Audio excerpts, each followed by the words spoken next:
Hey, what's going on, everybody? Welcome back and thanks for joining us. You're tuned into another episode of Old Terps podcast brought to you by the good folks at New Amendment. This past week, we unveiled our show last Wednesday, I believe, and now we're here about a week later with a couple things to go over, one including the Iowa game. And then kind of looking ahead, we're going to do a little scouting report action on the upcoming games this week, which are Michigan and Purdue.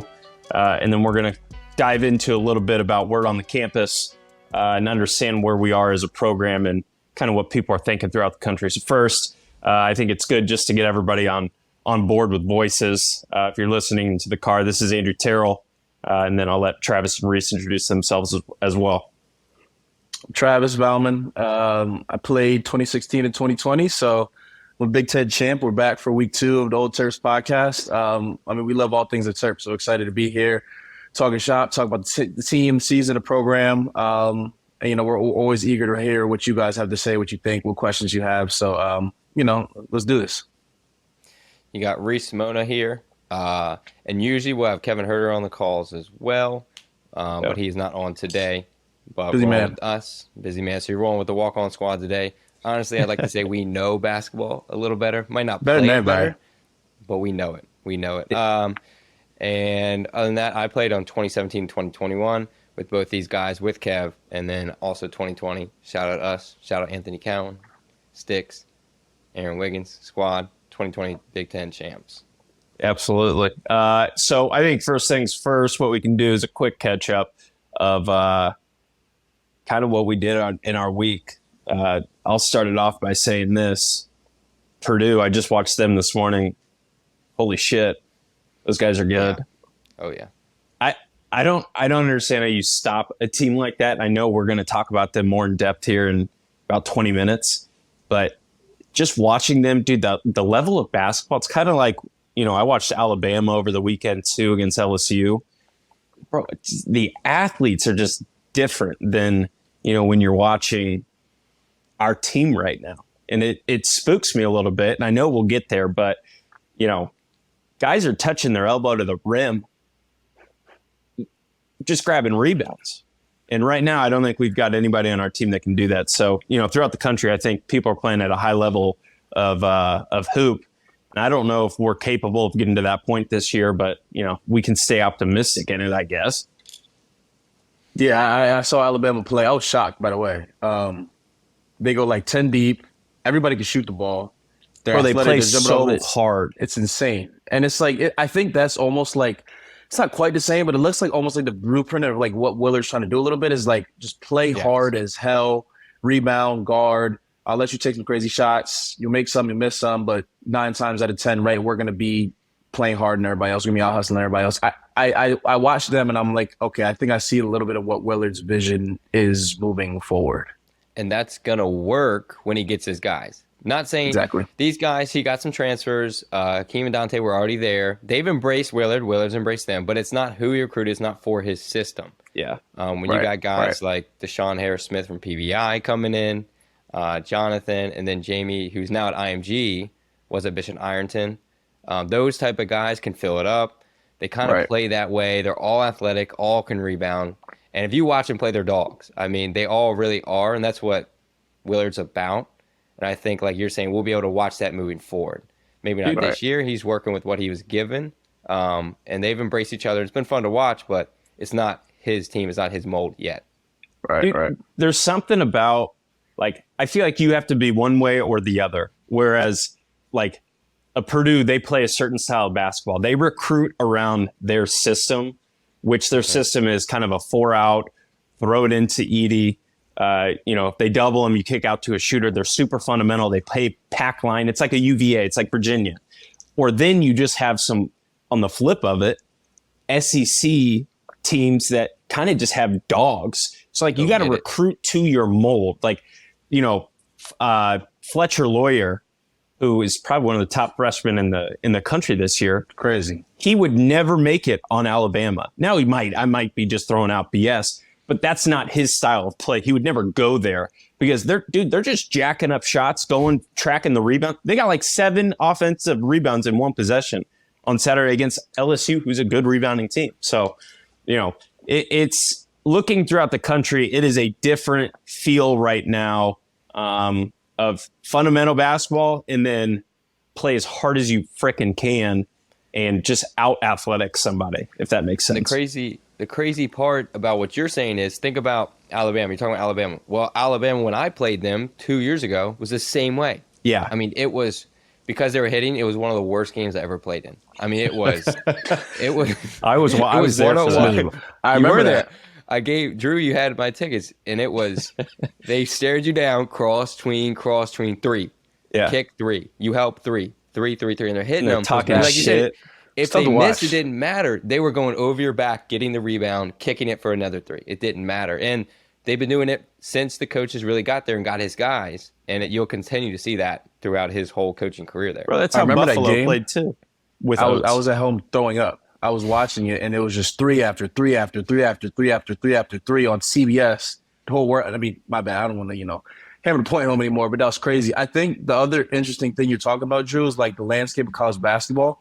I think it's such an interesting year because like there aren't that many like crazy dominant teams that are like head over heels above the rest, right? Like, I mean, who's number one right now? I'm blanking. Houston. Well, Houston. No, they're fucking Kansas. athletic. Houston's good. Yeah, Houston's good. Bro, I said Houston from the beginning dogs. they were going to win the national championship because they got dogs like Sasser and they got some guys. What is his name? Shed. Bro, they have 2 dogs running the show, and then they've got 3 dogs underneath that are just, they're doing whatever they need to do to get every single rebound. They play hard as shit. They're slapping the floor, spitting on your, it's ridiculous. Those are my bad, dog. Yeah, I hope they're not doing that. They do have some dogs. They do have some dogs. They got Jarace Walker, who's he's a lottery freshman, pick. man. He's a stud. There he is. This guy's got no shooter on, I think. He just hey, welcome. What? So I lied to everybody. K. Huerter, guest surprise, man. We're just going over the tip-off, man. We're just getting a little catch-up, talking about the that we are. Landscape of the country and how Houston, Alabama, and all the like super athletic teams just look so much better than we do.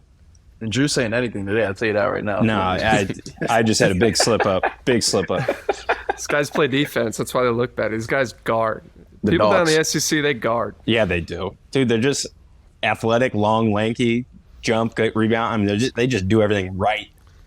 And if you can control that and like put it into a system like Nate Oates has, deadly. Or like Houston has Sampson. Yeah. Sampson might be cheating, man, but dude, big believer. If you're not cheating, you ain't trying. He left that in the past, hopefully.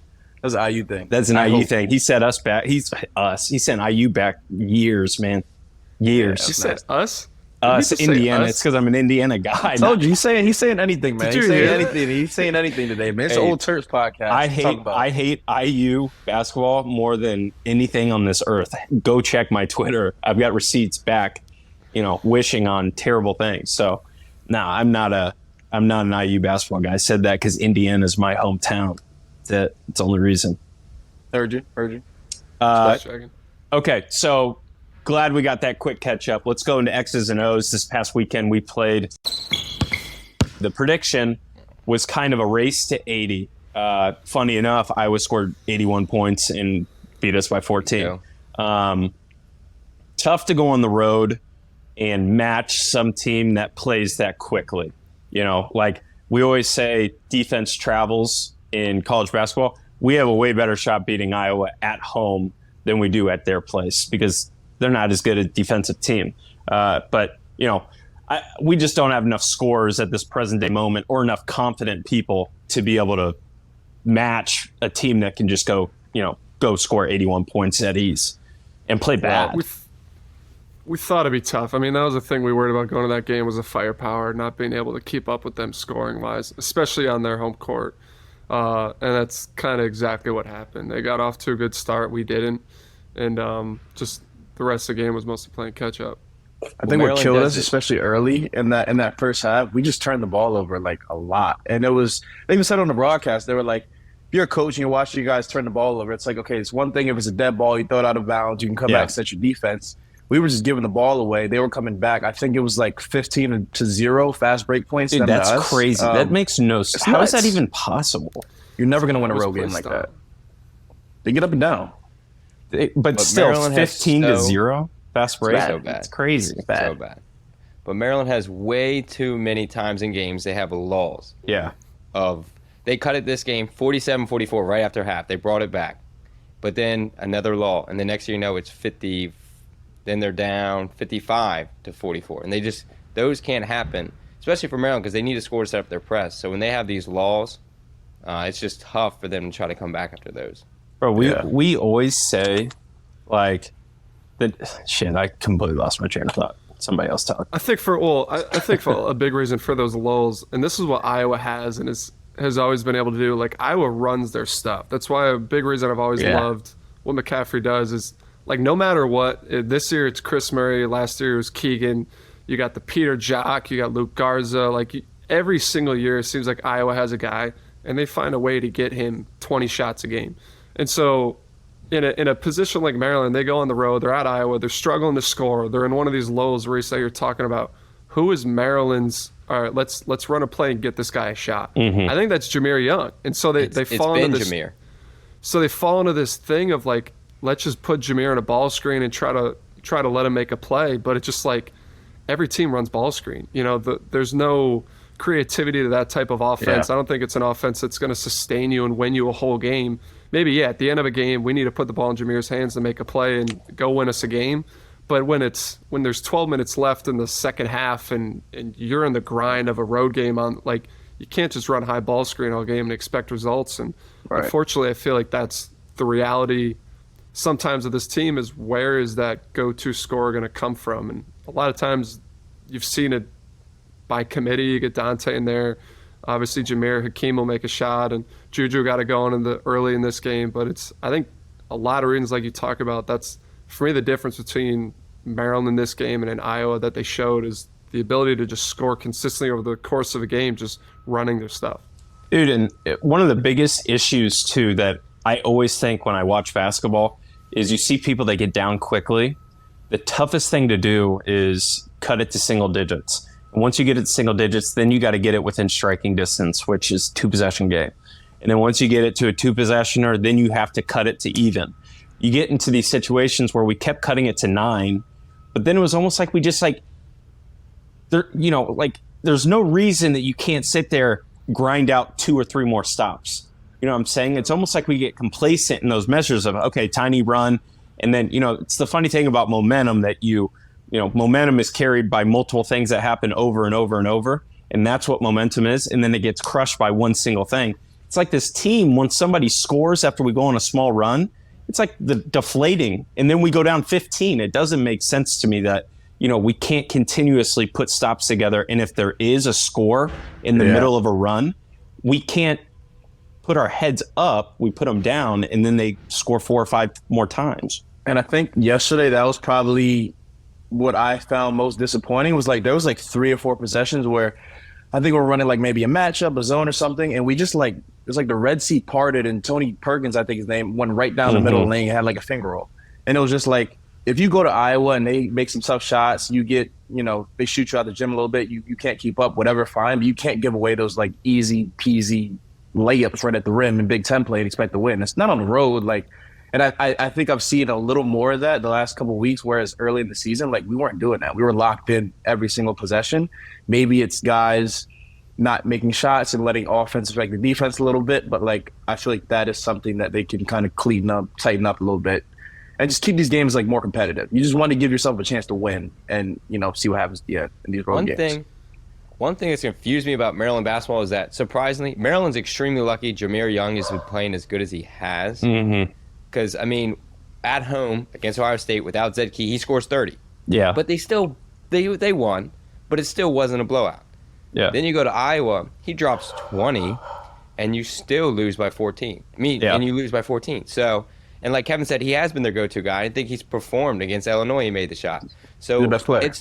It's strange that he's playing this well, and they still are struggling pretty good. So I think it goes back to we need other guys to step up. Maybe it needs to be Juju more, or Dante, or Hakeem. But someone needs to step up a little more. I mean, if you look, the difference in the game was fast break points. I mean, it's crazy. our points in the paint are very similar. You know, times we scored off turnovers. Those are when you go on the road, you can't turn the ball over. You got to defend, and you need to score in transit. And that was the difference in the game was 15-0 in transition points. So that tells you right there. That's something you go on the road and things that you can control as a team. Just getting back on defense and loading your defense. That's a huge part of the game. I mean, that is crazy. 0? How does that happen? 15-0. Yeah, Donut's crazy. Not one fast break bucket is crazy. Against Iowa, too? A run out, a long rebound, or something, a turnover. I don't know. We got to get something. And they're the worst. They're like one of the worst defenses in the conference. Like, Worst I've seen. It's bad. and I say that lightly because it is tough to have both, like being a high-powered offense and to play really good defense. So I'm not trying to take away from Iowa at all, but I mean, they're a bad defensive team for the most part because they play such high tempo up. You know, they shoot so frequently. Like they shoot with like 20 on the shot clock.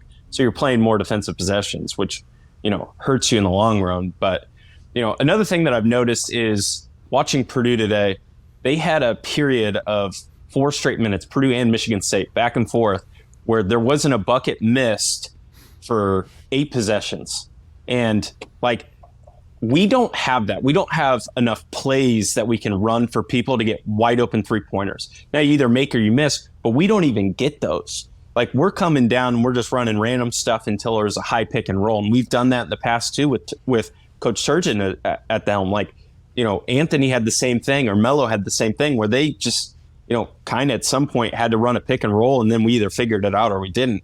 But like the best teams in the conference, man, they have set plays and they have like 7 or 8 variations of them to get guys shots, get open. You know, right now we're not getting anything easy, it feels like. Yeah, I think like you watch Purdue is crazy. Like they had, I think, 3 or 4 possessions at the end of the game where every single time it was we're going to come down, we're going to throw the ball to Edie in the post. He's either going to score or he's going to kick it out for a 3. And like, I think part of the problem maybe is like we don't necessarily have a guy where it's just like, okay, we can throw it to him, he's going to get us a bucket. Like Jameer's been great.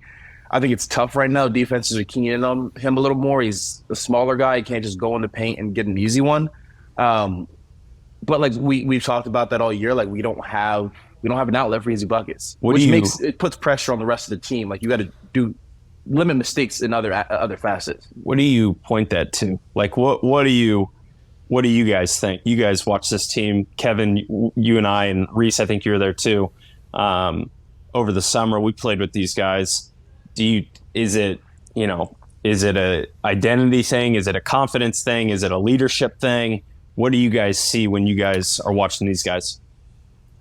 I think in a lot of ways, kind of alluding to what Travis said, we don't have a guy that you necessarily need to double. And I think the best teams right now in the Big Ten, and really at all levels, like if you need a player on your team that you need to double, that other teams need to prepare for, that you need to be scared of going to a game.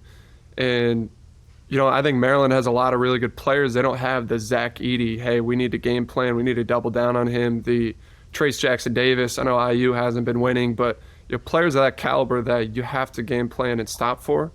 And I think that's a big part of it. I think your offenses can generate a lot if you're constantly have defenses and scrambles and outer rotations. And a lot of times for us right now, teams are making us make shots from the outside. They're loading the paint. We're playing a lot in pick and roll. And if we're not turning teams over, scoring in transition, I think, and you've seen it's the Big Ten. It's already tough to score in the half court, especially when you maybe don't have a guy that other teams are necessarily trying to double and take the ball out of their hands.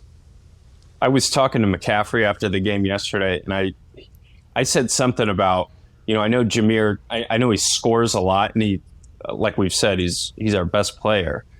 But you know what you don't have to do, what you would have to do with Cassius Winston or Anthony Cowan or Melo Trimble? You had to sit there and every single ball screen, it was 100% focused on. And it was a hard hedge or it was a trap until he got rid of the ball. You didn't care about anything else except for stopping that specific play. And it's just like, Kevin, you said with Edie and Trace. Like, you have to double those guys or you have to draw attention. And that's why I don't see this team going far, is because, you know, we don't have that guy. I mean, it's funny that you said that, because I was literally just saying that to Connor yesterday of like, dude, we need to get somebody that draws more attention, or that the other team has to sit there and say, hey, we're going to have to change this in our game plan to focus on it. Right now, people are saying, okay, half the possessions we'll play white and we'll go under the screen. We'll hard hedge some. You know, we might throw a trap. We might do this or that.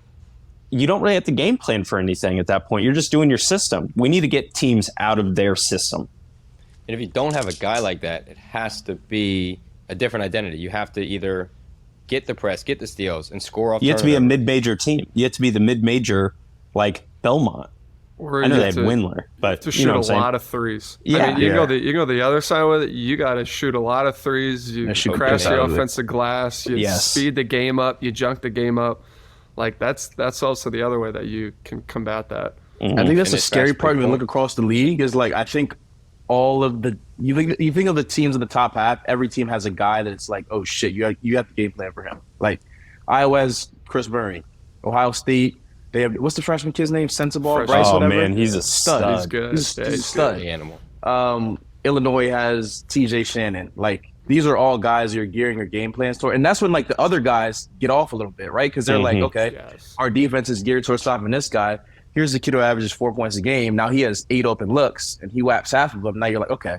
And we don't have that balance right now. It's like Fletcher Lawyer, bro. We were just talking about Fletcher Lawyer. Yeah. Like, he wouldn't be good at Alabama because why? Because you don't have to double off anybody to go doubles Edie. Like, he wouldn't be able to create his own shot. I could guard. I mean, I don't know if I could guard him, but give me a break, man. I could get into his pocket a little bit and rub his tummy, touch, you know. Wouldn't let him get the. Nah, I'm sick in the head, but I wouldn't let him get the ball on the ground. There's no fucking way. So, you know, that's just how I'm looking at it. We need somebody that you got to double. Real quick, I just will say, I've never been an Iowa guy. Not a fan. Not enough black people in the stands. All this and that.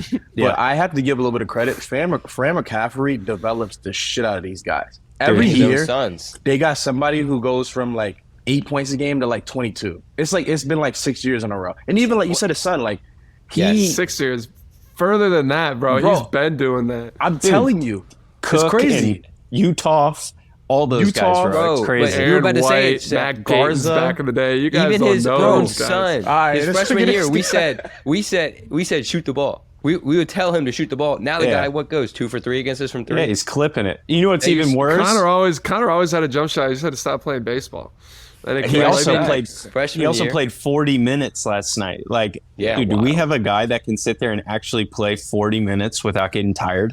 He was low key. Closest to be Jameer. Like, they had obviously have a lot of good guys. He was maybe their best player yesterday, just because he kept the team together. And he did that thing I love. What's it called? The ball. End of the first half, the other team scores. You wait like 10 seconds to take the ball out. Yeah, you get the last shot. Dude, it pisses me off in college when the ball goes through the net with 39 on the clock in the first half. Don't touch it. Leave it. Just leave it. It pisses me off. And like, dude, I know coaches don't teach it, but they like want it to happen during the game. You can see the entire bench being like, don't throw it in yet. Don't throw it in yet. That stuff pisses me off. So you know what else pisses me off? No 2-for-1s in college. That's a joke. Like, a 2-for-1 in the NBA is gold. Now, better shot makers and all that. Yes. But my God. Like, dude, if there's 42 on the clock, come down and jack it. Just shoot the fucking thing. But how many times, like you said, did Mark Turgeon teach that? Never. We never talked about it. It's less possessions in college. That's not something like you necessarily focus on. There's 2 halves. Like, you get 2 opportunities a game. The NBA, you get 4. There's more possessions. But still. It's just like, when you're sitting there like, what are we going to practice today? Hey, let's practice for the opportunity twice a game. To, like, just teach it though. And they just drop the ball in the net. We sit around for 10 seconds and practice. You just scream on the court as it's happening. Dude, it takes one 5-minute session though. Like, I agree. Like, that's one 5-minute session. I would also love to point out, I would have loved, what was it, 3-4 years ago, fast forward to this conversation we're having now about Connor McCaffrey at Iowa, because I'm not going to say too much. All I'm saying is there's an I told you so moment. happening right now, and Travis knows it. That's why he's got a blank face. I mean, he's developed. It's been 6 Dude, years. he's Kevin. more than he got developed. better. He He got knows better. it Freshman too. year is so different than right now. The Freshman intangibles, year- all the intangibles that he's always No, brought. that's true. Yes. He's Everything always that I had it, told yes. you guys, and you guys said the opposite. No, It's no, not right. the same like when you're he's guarding him always from the been paint. doing everything Yeah. else. The only reason you guys are freaking out now is because he's bombing threes again. But like everything else that he's doing, he's been doing. What since am I he the He's a biggest great advocate for, basketball Kevin? player. What am I the biggest advocate? Unconscious shooting. Unconscious shooting. Even if you miss 12 in a row, you better shoot the 13th. Big believer in it. I couldn't get behind somebody that wasn't chucking, man. I'm a big believer in that. And I just couldn't get behind it. I agree with you. His intangibles are crazy. Like, Great. he can guard 1 through 4. And if he's angry, he can guard the 5 too, because he's crazy. He's got like that grown man strength, and like he doesn't turn the ball over. When he has the rock, that thing's getting fed to the post or it's the right pass. I agree. Like, he is, to me, besides Murray, who scores a shit ton, their X factor. He is the reason that they're any good at all. So I completely agree with you. That's why Kev he's playing just said- 40 minutes a game again. Kev said, what's your favorite thing? Unconscious shooting. I promise you, Drew closed his eyes for 10 seconds, had a come to Jesus moment. He was sitting there like this, thinking about unconscious. This might need to be a new segment. It's like things Drew hates and things Drew loves, because he heard unconscious shooting and he saw God. He was talking to Mary. It's the only thing I preached when I was there. Look at him. Like, everybody, dude, I'm thinking about this redheaded kid from Wisconsin, like 10 years ago, maybe a little bit more. Airballed his first shot at assembly, and the whole crowd, 19,000 yelling airball at him. Comes down the next possession, absolutely fucking bangs it, and he turns and he's talking shit to everybody. In that moment, I just sat there and I said, sweet Jesus. That guy is my fucking hero. Like, and from that moment on, dude, I preached that. I preached it to Mello. I preached it to Ant. I preached it to Kevin. I preached it to the guys that needed it preached to, like that, you want to shoot 20 times a game. Yeah. 20 wasn't enough. I was telling everybody, you got to shoot, 30 to 40. Anyway, all right, we're dwelling on a point now. We got to hit scouting report. Who we got coming up? We got Michigan, right? Michigan at the crib though. We need I this. think Maryland gets a dub. I think they do. Is Hunter we Dickinson a need to be in senior by yet? 20. Hunter Dickinson is a junior. I think. Who cares? I think he's a junior. Who cares? He'll be here another 2 to 3 years. It doesn't matter. He's got a COVID year. He's got an excuse because he's not going to get drafted. It's one of those guys. He's a really good college player. Maryland didn't recruit him. Dude, that's such a stupid like flex that he's trying to throw out there. Like, oh man, you didn't recruit me hard enough. Shut up. You got an offer. What'd you want? I've seen You want us to give you a car? We saw him in the locker room. I think we all did with our own eyes. Yeah, I mean, dude, that whole thing always pissed me off. Because when the announcers were saying it and he started, looking at our bench every play and they're like, he just didn't get recruited by Maryland. I was like, he was on the fucking campus. We offered him. What else did you want us to do? I think the timing of that was perfect because it was when everybody was trying to beat Turge down. And then it was just another thing of like, well, how did Turgeon not recruit How this did guy? he not He's want now in him? Michigan. It's like, it was just like, and that's why the story became so big. But that was just like another nick that people could be like, Turge screwed that up. I don't think he wanted to come here. We had the twins, and we still had Sticks at the time. And the problem was, and then when Michigan coach is a big man, played in the NBA, when he reaches out to you, I think you're going to go there if a school already has 2 bigs in your position. Didn't they just get in trouble for a little recruiting violations too, fellas? I don't. Am I just saying shit? I don't even know. You might be. It's possible. My bad. My thing is, though, he hasn't stopped talking about it. I think I It's lied about that. 3 My years. bad. 3 years running, and he hasn't stopped talking about it. It's like, all right, brother, move on. You're an all Big Ten player at a great school. Let's quit the sob story. The guy's averaging 17.8. Is he going to go over under that this next game? Over for sure. he's probably gonna put 30 on our head. To be honest. So did y'all notice what's his name? Patrick Emilian, who's been playing like backup 5 for us. He's in a walking boot. Yeah. So he didn't play last game. Willard Willard said he's not coming back. So when Juju went off the court because he's probably gonna pick up 2 fouls in the first half again this coming game. We went 5 Inevitable. littles. So Tay was playing a 5. It was like Tay at the 5, Team at the 4, and then 3 of the guards: Jameer, Ian, Jahari Long, Ike Cornish was out there. That's don't a hate problem. I don't hate it. Make him guard too. It goes both ways, Doc. Make this guy guard. The best thing to do is they're gonna sit in his zone, but like make him guard. We need to do it well though, because we didn't do it well last game. We were all over the place. If you're gonna play that type of defense, you got to be aggressive. You got to switch aggressively. You got to get up into people, make them uncomfortable. We were like sitting back. Around. We were sitting back. We were too little to sit back. I like it, and I think it can work, but they have to do it aggressively. And like that's the first time they've done it. Drew, I know you're shaking your head, but we don't really have another option. So. I'm sitting here. You ever seen the Toronto Raptors play defense? We're not even going to go to the Warriors because Draymond is a good interior guard for the Warriors in terms of small ball. You ever see the Toronto Raptors play defense? They literally, I don't know if like it's ever taught for them to keep the ball in front of them, but they literally just like fly around. They run out 3-point line. Then they have 3. Like they are just running side to side. All defense possession, they make you end up shooting a horrible mid-range contested shot. They just scramble and they fly around. That's how you have to be. But you got the guys for it, though. But, dude, exactly. Your big issue with that, and I understand, like, in theory, yes, that works really well. But then when you say, oh, well, he's got to guard, he's got to guard a little too if on the other end, who is he going to guard, though? Like, who is Dickinson going to guard? Name somebody, and it's like someone on our team who can't shoot. He's going to guard the guy that's shooting 28% from three. Exactly. Then it doesn't even work. It doesn't even work. And to be honest, it plugs the paint. And if that guy that he's guarding, while he's plugging the paint, is yelling, let him shoot, and he misses his first one, now we're really screwed because that kid won't shoot the rest of the game. Exactly. The bench is laughing. Everybody, hoorah. I've been that guy in pickup. I'm not gonna lie. We've all at some point or another been the guy in pickup. It's the worst thing on earth. Corner. Melo has the ball at the top of the key. Your man is on the other side of the court. Yeah. He's like loading up like it's like there's defense in 3 seconds, and you're standing there like, I missed sport a row. Yeah. You know who didn't think about that? Alex Tostado.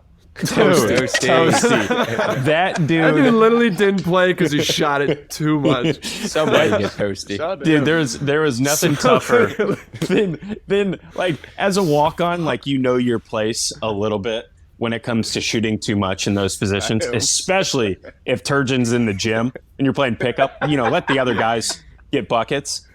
Toasty didn't give a shit. That dude was trying to play. Like, I was just trying to survive, man. I was just trying to survive. But he had some shit to him, though. He did. Real game. No, he had some shit to him. He had real game. I mean, he had real game. We're like trying to work on stuff for the people. We're like trying to work on stuff. Hey, scout team, I need you to be this guy in this team. Toasty, I need you to be the defender, the fourth guy who shoots. I need you to catch and reverse the ball. This dude would literally get the ball like in and out, crossover, step back, bomb from 30. And he would hit it. He would hit it. He would hit some. But he would airball, like have them. And Turge is literally like looking at the other coaches like, bro, get this guy off the court. No, there was a time he came up a step up and he threw like a pocket pass through his legs, bro.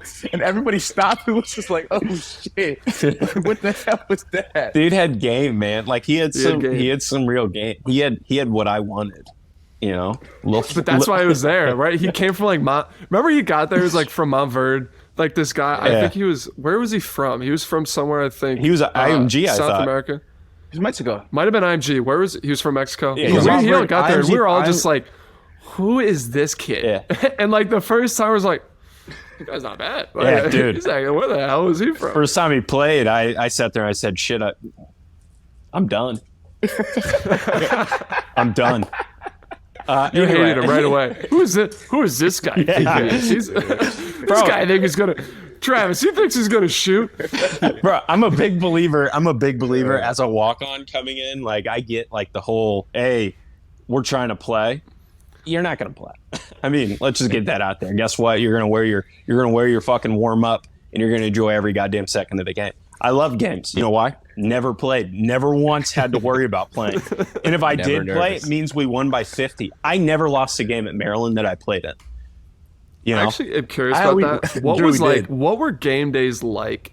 And Dude, you know what I did? They woke up and you guys were just like, "Let's go!" Like no pressure. Electric. I'm just gonna go like get a great. Dude, you know what day my to watch day a game. consisted of? I literally would go get the team pre-meal, like the steak, and I'd go to the hot tub and I'd eat the steak in the hot tub for 7 hours. And I chilled, dude. I slept. I got a team massage. Dude, Your skin was crazy pruny. dude, chilling. I had, in every warm-up, I had pretzel bags in my socks to take over to the bench so I could eat pretzels during the games. Like, dude, game days were so chill. Practices were stressful as fuck. Yeah. Bro, I had okay. the both. I had the both real quick, and then we're moving on. Because I had basically freshman, sophomore, junior year, never played, never stressed, never worried. And it was front row seats with basically your best friends. Yeah. And free. Love. And you could go crazy. You could actually talk trash. You could actually do stuff. And people can't make, well, they made fun of us, but still, we had fun. And then senior year playing, totally different. I mean, you're actually thinking about the game. You're actually thinking about who you might guard. Nervous, waiting for Terrell to throw you in there. Totally different when you're at the end of the bench, feet up, enjoying the show. Pissed on the leg, not an athlete, tripping over his feet, not right for the big moment. And hit the transfer portal, buddy.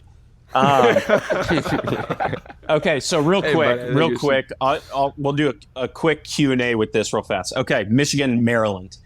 Player to watch. Who do you guys think the player to watch is on both sides? Kevin, start with you. I'm going Juju. Need him to stay on the court. Okay, Reese. Absolutely. Same thing, because he needs to stop Hunter, and he needs to get buckets on Hunter. Otherwise, we don't have a chance. T-Val. I think we need Tay to be the Tay that he was the first 5, 6, 7 games of the season where he was our best player. We need that guy stretching, back. Yeah, he's stretching out the defense and all that type of stuff. Yeah, absolutely. Yeah.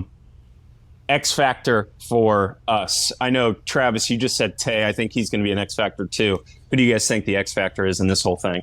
If he plays well, we've got a really good chance. If he doesn't, we're completely screwed. Is that same as player to watch, you think?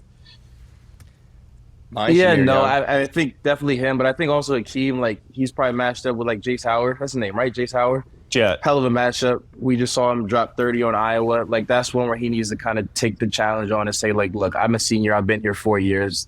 I'm going to win this. Yeah. I'm going to go a different route. I'm going to go with our boy Don Carey. If he's making shots, we're a different team. Agreed. Especially at home. Agreed. For sure. Reese? Jameer, I think he's going to have to become our go-to guy. I think late in the game, I think it's going to be close. It's going to be the ball screen. Here it comes. But if he can make a play, I think it could be a winning play down the stretch. Also, very quickly with Michigan, are you doubling Dickinson and allowing a quick kick out, swing to Jet Howard? Or how are you doing that? Are you playing straight up? You got to double him. You got to keep Juju out of foul trouble. I think you double to start the game. You see how the game goes. If Howard's going to go in, maybe you adjust, but Juju's got to be on the court.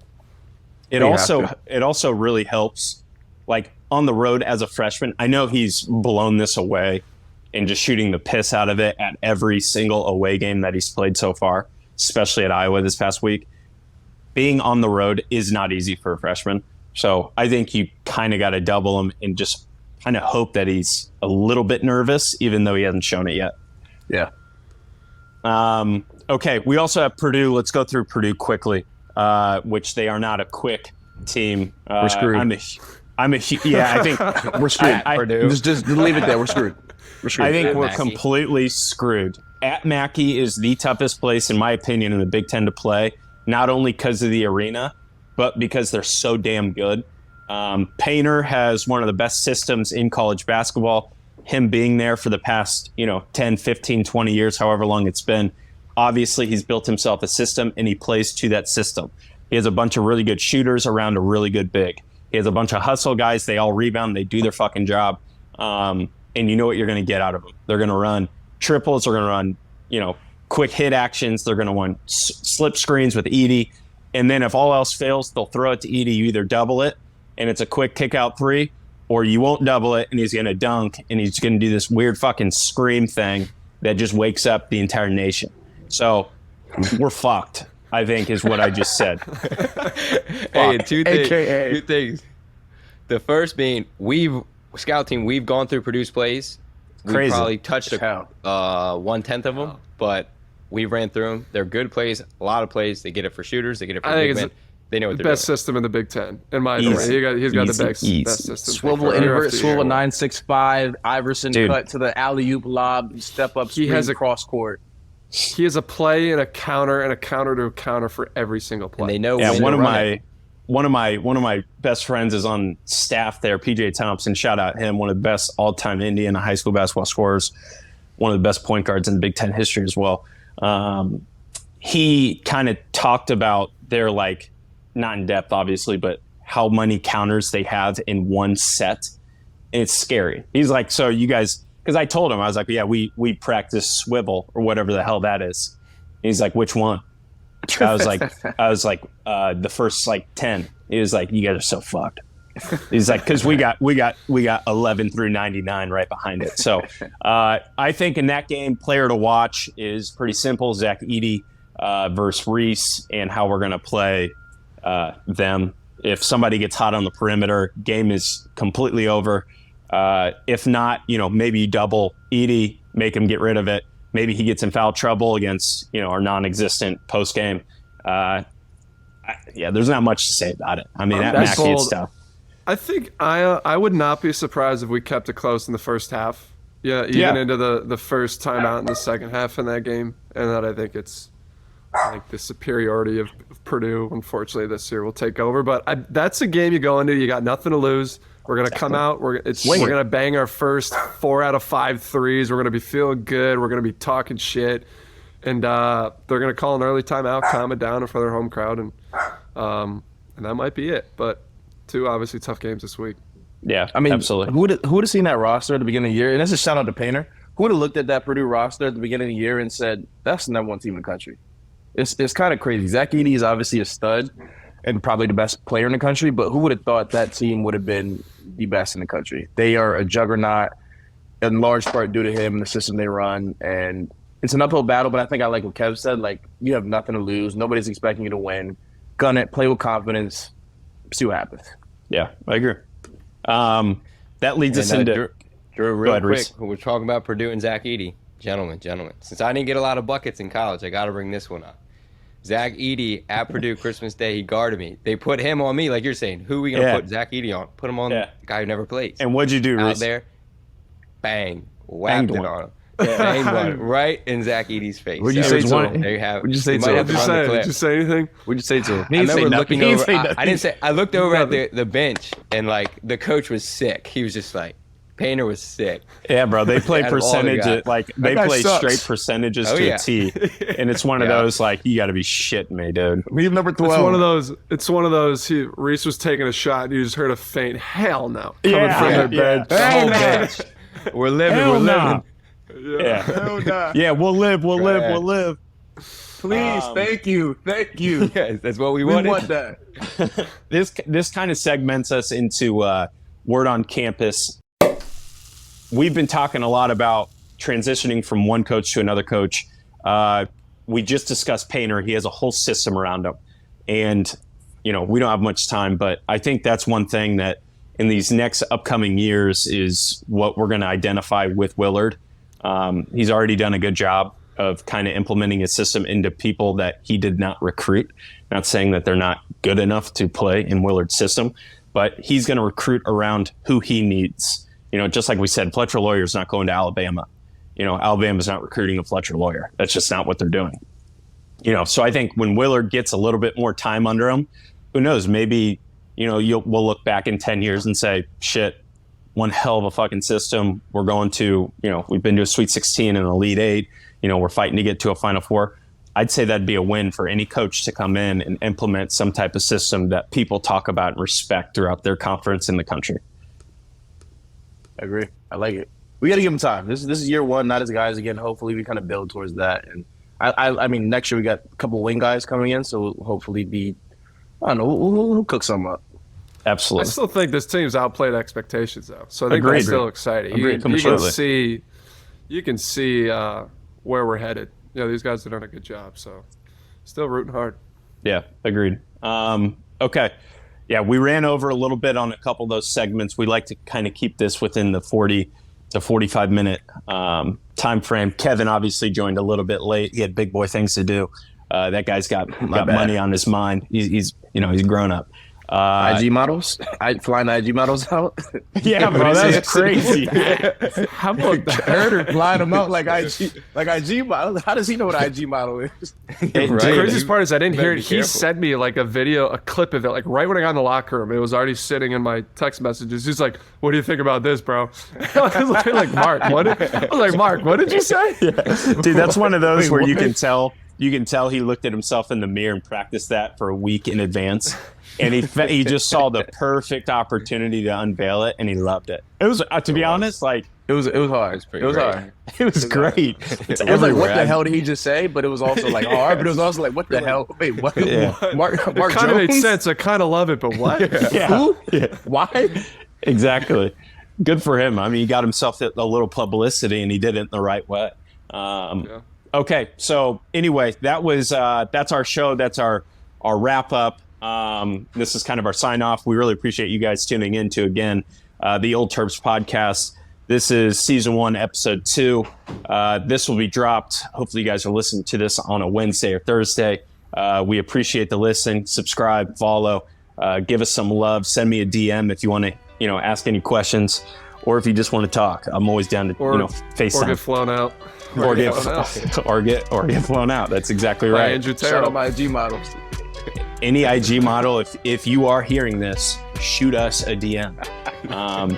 Anyway, we appreciate you guys listening, and we are excited to come with another episode of Old Terps Podcast. We'll talk to you guys next week, and hopefully the Terps come with 2 big wins. Beyond the Big Ten is a network of podcasts that aims to be your go-to resource for all things Big Ten. We cover the entire conference with shows hosted by ex-players and athletic alumni, aiming to be your go-to source of information and entertainment for your favorite team.